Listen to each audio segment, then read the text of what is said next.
అతడు ప్రాణమునకు తెగించి ఆ ఫిలిస్తీని చంపగా యెహోవా ఇశ్రాయేలీయులకు అందరికీ గొప్ప రక్షణ కలుగు చేసెను.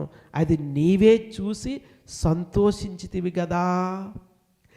నిష్కారణముగా దావీదును చంపి నిరపరాధి యొక్క ప్రాణము తీసి నీవెందుకు పాపము చేయుదువని మనవి చేయగా, నిష్కారణముగా నిరపరాధి యొక్క ప్రాణాన్ని చూస్తూ ఉన్నావు, ఎందుకు అటువంటి పాపానికి నీవు పూనుకుంటూ ఉన్నావని యోనాతాను తన తండ్రితో వాదిస్తూ ఉన్నాడు. ప్రియులారా, యోనాతాను లాంటి మంచి స్నేహితుడు ఉండటము ఆశీర్వాదకరము.